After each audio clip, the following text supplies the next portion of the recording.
консултацията в случая е не да го промениш, а да изявиш неговата индивидуалност. Да. Не е точно казано.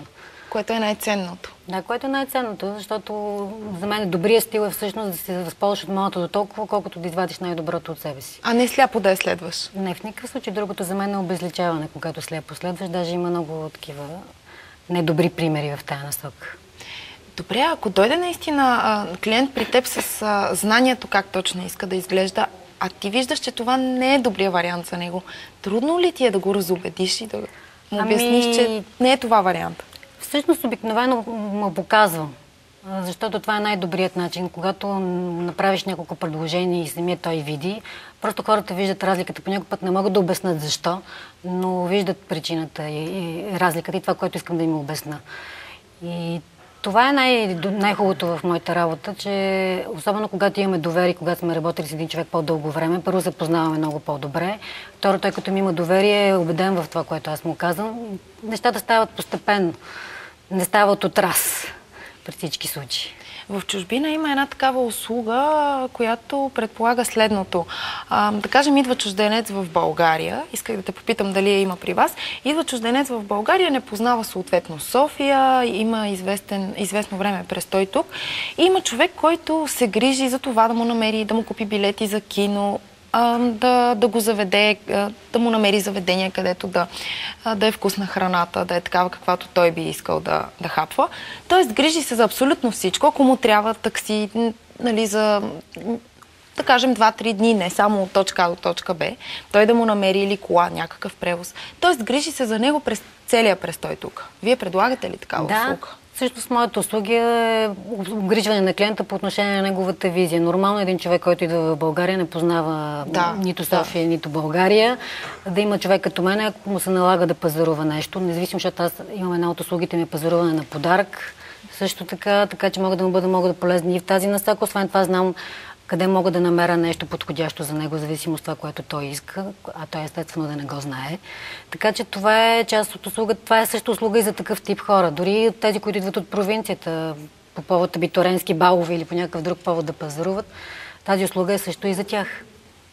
Като цяло в България, така лично мои впечатления, хората ползват приятелите си като психоаналитици и нямат навика да ходят на психолог. Понякога, може би, заради финанси, липса на такива. И си мисля, че възприемат по-скоро така ходенето на психолог, като едва ли не ти имаш някакъв проблем, с който трябва да се справиш. А то не винаги е така. Вашата професия, стилист, дизайнер, по подобен начин ли се възприема?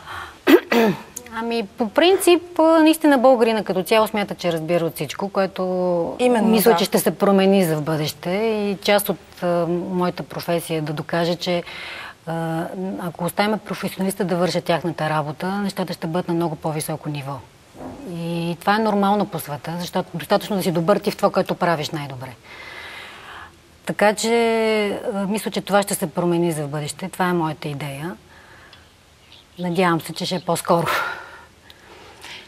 Аз също се надявам, защото все пак си има специалисти за всичко и ние трябва да се стремим да бъдем специалисти в една област, а вече да се обръщаме за услуги към другите специалисти, за да бъде всичко идеално. Аз мисля, че в моята работа има и много психология и всъщност хората, когато имат някакъв проблем или когато искат да се променят, до някъде това е вътрешен проблем, който те чрез външната визия много често прибягват до решаване на вътрешните си проблеми.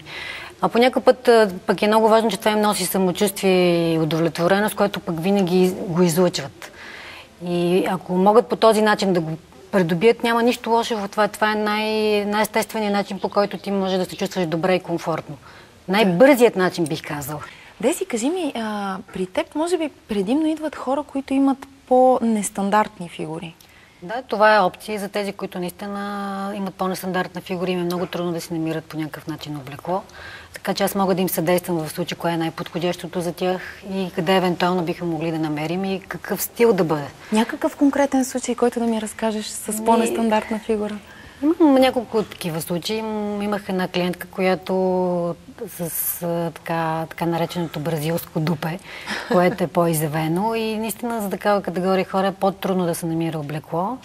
Но се справихме много добре с задачата. Съответно, тя беше много доволна, защото много бързо отреагирах. Трябваше да пътува за чужбина, нещата бяха важни и спешни. И крайният резултат беше много добър. Смятам, че независимо какъв проблем има човек, хората с идеални фигури са много малко, но важното е какво ще зависи от твоите фигури, какво ще направиш, така че крайният резултат да бъде перфектен. Добре, а нейната идея беше да прикрие дупето?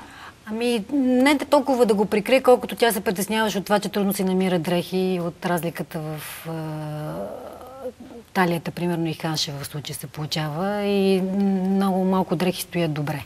А говорим за широк ханш или за просто по-издадени задни части? Да, по-изявена. Да. Което е много сексапилно според мен. Аз смятам, че и повечето мъже смятат така, но наистина ние жените сме склонни така да хиперболизираме недостатъците си, вместо да се радваме на всички положителни. Включително да кажем същото нещо мога да кажа и за жените, които са с по-голям бюст, които в повечето случаи се опитват да го прикрият, по някакъв начин да не го изявяват, да се притесняват се от него. Аз лично смятам, че това е нещо, което задължително трябва да носиш с гордост, по някакъв начин да го показваш. В смисъл, разбира се, в някакви граници на добрия вкус.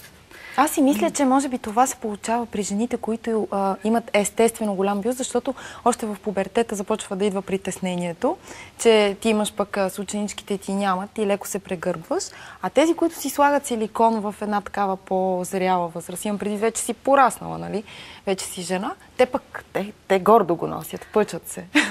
Аз мисля, че трябва винаги да гордо да носиш това, което имаш и което ти е хубаво и да го показваш и да прикриваш това, което не е толкова добре. И всъщност това е голямото изкуство и това е добрия вкус и стил. Лично аз смятам, че за това работя. На практика всеки човек да разбере кое е най-доброто в него и да може да го изяви. Иначе... Разкажи ми повече за вълненията, които си имал около абитуриентските балове. Ами, смятам, че мога да бъда много полезна на родителите по отношение на абитуриентските балове, защото те са в една много специална възраст в пубертета или вече излизат от пубертета, когато много не са наясно точно какво искат и как го искат. Аз съм била свидетел на невероятни скандали между майка и дъщеря за рокля на бала. Дори много грозно впечатление ми направи какъв език държи дъщерята на майката и това е цялата карница е заради един стайлинг.